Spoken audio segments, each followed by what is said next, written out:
नमस्कार मंडळी, रामकृष्ण हरी. सगळ्यात आधी तुम्हा सगळ्यांचं आपल्या MMQ मराठी चॅनलवर खूप खूप स्वागत. आणि आज आम्ही तुमच्यासमोर घेऊन आलो आहोत एका चित्रपटाचा रिव्ह्यू. त्या चित्रपटाचं नाव आहे संत ज्ञानेश्वरांची मुक्ताई. हा चित्रपट दिग्दर्शित केलाय दिग्पाल लांजेकर यांनी, लेखक पण तेच. तर याच्या दोन्ही बाजू आपण बघणार आहोत या रिव्ह्यूमध्ये. तर कसं असतं ना, की सगळ्यात आधी तर माझं या गोष्टीच्या बाबत एक मत आहे की यार ही गोष्ट फार भारी झाली. ही गोष्ट अजून व्हावी असं मला वाटतं, की आपल्या संस्कृतीमधले जे संत आहेत, आपली जी परंपरा आहे आणि हे जे आपल्याकडे अशी भरभराट एकदम भरभरून आपल्याकडे कंटेंट पडून आहे, आपल्याकडे स्टोरीज आहेत, आपल्याकडे हे सगळे आदर्श आहेत आपल्या पुढच्या पिढीसमोर घालून द्यायला.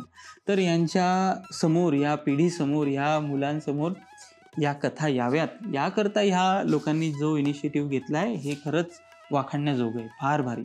तर त्याकरता सर्वप्रथम धन्यवाद.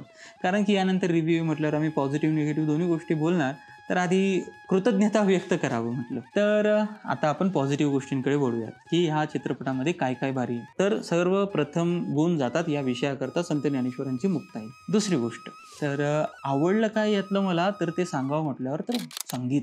काय म्युझिक आहे यार, काय छान चाली आहेत, काय सुंदर गीतं यांनी, म्हणजे जे ज्ञानोबा माऊलींचे सुंदर सुंदर अभंग आहेत, नामदेवरायांचे सुंदर सुंदर अभंग आहेत आणि मुक्ताबाईचे अभंग यांना काय संगीतबद्ध केलंय राव, काय सांगू, एक नंबर.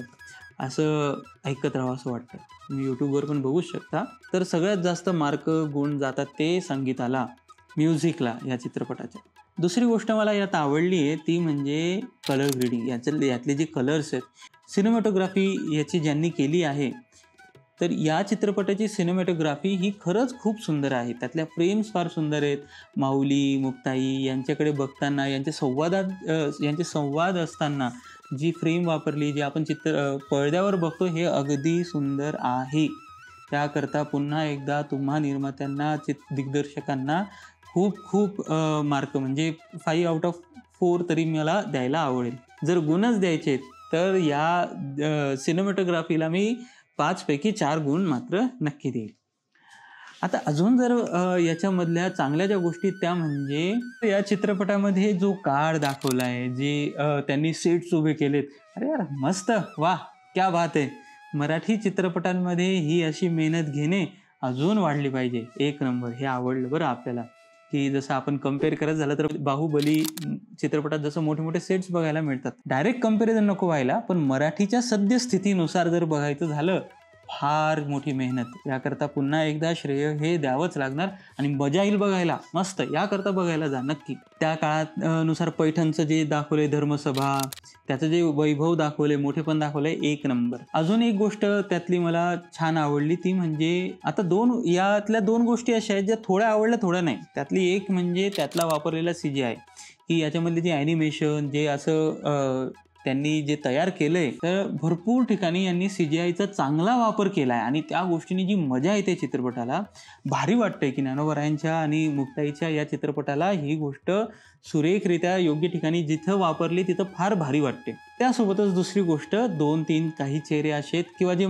ठळक मुख्य जे यातले कॅरेक्टर्स आहेत, यांना जे चेहरे वापरलेत हे सुरेख आहेत. ज्ञानोबा माऊलींचा चेहरा हा खरंच जे आपण आतापर्यंत फोटो बघत आलो आहोत ना, त्याच्याशी जुळून आहे बरं. आणि मुक्ताबाई पण अशी सात्विक गोड दिसते, तिचं जे चेहरा आहे, तिचं स्माईल आहे, हे छान वाटतं. त्यासोबतच ज्ञानोबा माऊलींची आई, त्या प्रतिष्ठित अभिनेत्री आहेत, त्या तिथं चपखलपणे बसतात.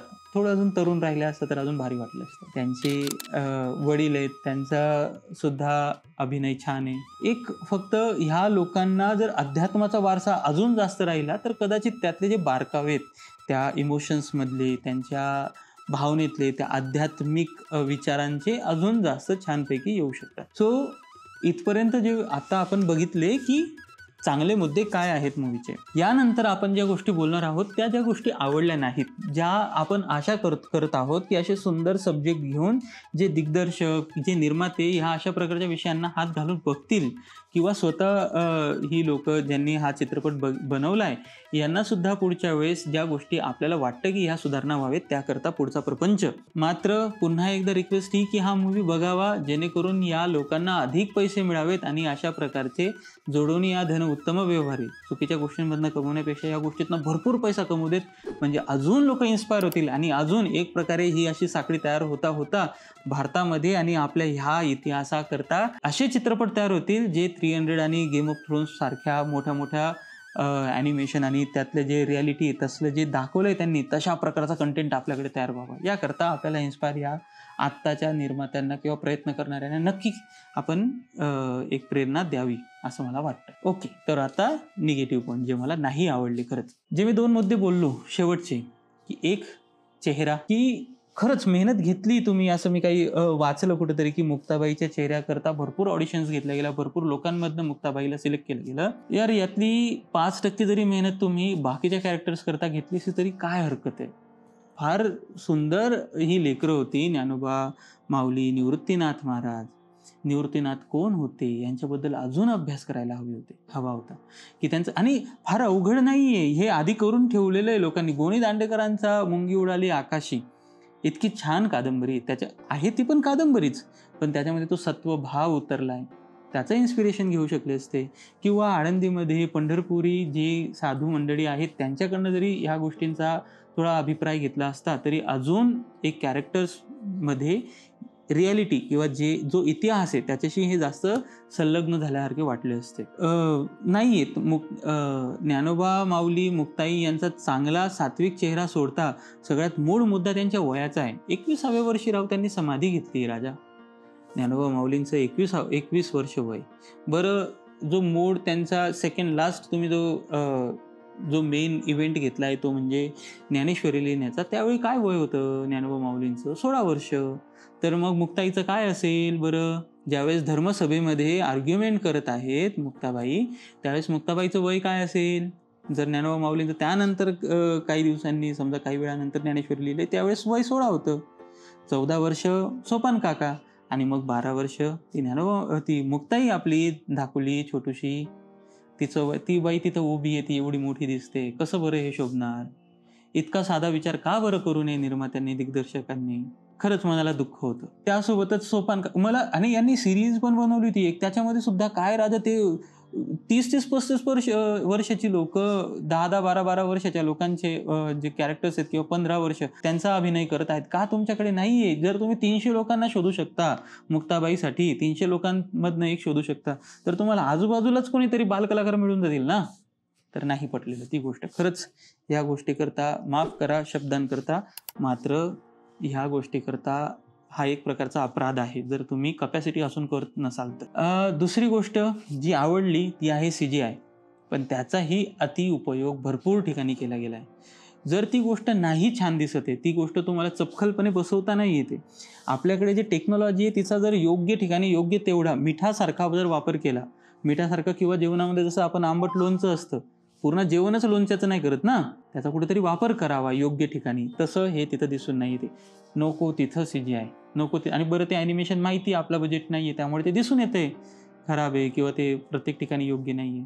ती मुक्ताबाई ब्रह्मचितकला, ती वीज आहे, ती एनर्जी आहे, त्या विजेच्या कडकडाटामध्ये ती मुक्ताबाई विलीन होऊन जाते, एनर्जी ती त्यामध्ये डिझॉल्व्ह होऊन जाते. हे इतकं साधं सायन्स आणि इतक्या लोकांनी हे वर्णन करून ठेवलं आहे आतापर्यंत, मात्र नाही. तुम्हाला CGI सापडले म्हणून तुम्हाला UFAचं पोर्टल करायचं आहे का? आहे तेवढं जर योग्य वापर केला तर अजून फार चांगला तुम्ही रिझल्ट दाखवू शकले असते. त्यामुळे त्या दोन्ही गोष्टींमध्ये जिथं मेहनत पण दिसते पण तिथंच त्याचा अति किंवा चुकीचा वापर पण दिसतोय, हे नाही पटलेलं. एक अजून गोष्ट की यार का म्हणून इतिहासाचा किंवा जे पारंपरिक ज्ञान आहे, जर तुम्ही परंपरेशी संगत असा जर तुम्ही कुठली गोष्ट करत आहात तर त्या परंपरेतल्या लोकांचं मार्गदर्शन का म्हणून घेऊ नये? नामदेव महाराजांचे गुरु जगत विख्यात आहे विसोबा खेचर, त्यांना मुक्ताबाई मूवीमध्ये पाठवते, जा तुम्ही जे कुंभार होते आपले संत त्यांच्याकडे जा म्हणून. नाहीये तसं. त्यामुळे काळ पण चुकला, कधी नामदेवराय भेटायला आता ते चुकलं. त्यानंतर ती भेट कुठं व्हावी, इतका मोठा ज्ञानोबा माऊलींचा जो पूर्ण चरित्र प्रपंच आहे त्यातला भरपूर मोठा भाग हा पंढरपुरी आहे. माऊली विठोबाचे भक्त आहे, ते पंढरपूरला जातात, वारी करतात, हे जगद्विख्यात आहे.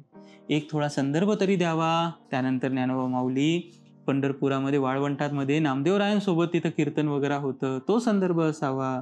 त्यानंतर नामदेव महाराजांना मुक्ताबाई, किती सुंदर प्रसंग होता. तुम्हाला मुक्ताबाईचा चित्रपट बनवायचा आहे तर मुक्ताबाईचे इतके प्रसंग का घेऊ नाही वाटले तुम्हाला चांगल्या प्रकारचे? फक्त सेट जिथं आहे तिथं म्हणून गोष्ट तुम्ही त्यानुसार मॅनिप्युलेट कराल का? तर नाही, हे चुकीचं आहे.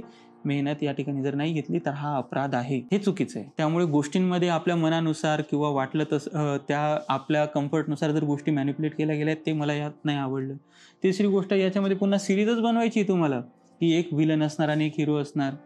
तो विलन सगळ्या ठिकाणी तोच विलन असणार. ते विसोबा खेचर सगळीकडे त्यांना विलन बनवून ठेवलंय आणि शेवटी मग जाऊन त्यांना रियालिटी. अरे पण त्याच्या आधीचे प्रसंग आहेत आणि इतर ब्राह्मण लोक पण होते. ते विसोबा खेचर तिथं पैठणला जाऊन पोहोचतात आणि तिथं त्यांचा एक ड्रामा तयार होतोय आणि तिथं एवढं रेडामुखी वेद बोलल्यानंतर विसोबा खेचर रागात निघून जातात. ते साहस बी कवी बहुत चालू आहे काय, किती झालं तरी विलनच राहणार. वेगवेगळी कॅरेक्टर्स आहेत, वेगवेगळी लोक आहेत, वेगवेगळे प्रसंग आहेत. त्यामुळे हा अभ्यास इतका कमी असावा असं शोभनीय नाही वाटत आपल्यासारख्या वारकरी लोकांना आणि महाराष्ट्रातल्या लोकांना, ज्यांचा इतिहास इतका समृद्ध आहे. त्यामुळे हे नाही आवडलं. बारीक गोष्ट जर संवादामध्ये लक्ष दिली असती तर ही की माऊलींनी समाधी घेतली, ती योगिक प्रक्रिया होती आणि त्यामध्ये माऊली तिथं अजूनही आहेत, संजीवन समाधी आहे. हा भाव त्या ठिकाणी प्रत्येक संवादात दिसायला हवा होता, तो आधी दिसत नाही. त्याच्यामध्ये मृत्यूसारखे शब्द दिसून आले, ते आवडलेलं नाही. तो तुम्ही तिथं किती करून प्रसंग आहेत. नामदेव महाराजांनी अभंगच्या अभंग लिहून ठेवलेत, एकदम एक्झॅक्ट वर्णन करून ठेवले, किती सुंदर आहे. हा बरं, ही आवडली एक गोष्ट मला अजून, त्यात सगळं संतांचं जे दाखवलंय फार सुंदर, क्लायमॅक्स छान दाखवलाय मूवीत. थोडं काल्पनिक म्हणून बघायला काय हरकत नाही, सत्याचा आधार घेऊन काल्पनिक कथा असं म्हणायला काही हरकत नाही, पण ओरिजिनल कथेसोबत हे संलग्न नाहीये. त्यामुळे ते तिथं आपल्याला त्यावर क्रिटिसिझम करणं हे त्याला काही पर्याय नाहीये. बरं, यामध्ये मोठा एक ऐतिहासिक संदर्भ तुम्ही एक साधा उल्लेख करू नये की नामदेव महाराजांनी ज्ञानोबाराय यांचं गुरु शिष्याचं नातं गुरु शिष्यासारखं पण मैत्रीपूर्वक नातं होतं आणि त्यासोबतच सगळ्यात मोठा ऐतिहासिक संदर्भ हा की ज्ञानोबा माऊलींनी भागवत पताका पूर्ण भारतभर पसरवली होती नामदेवरायांसोबत आणि तीर्थयात्रेच्या माध्यमातून. फार मोठा संदर्भ आहे, तो मूवीमध्ये कुठंच दिसत नाही.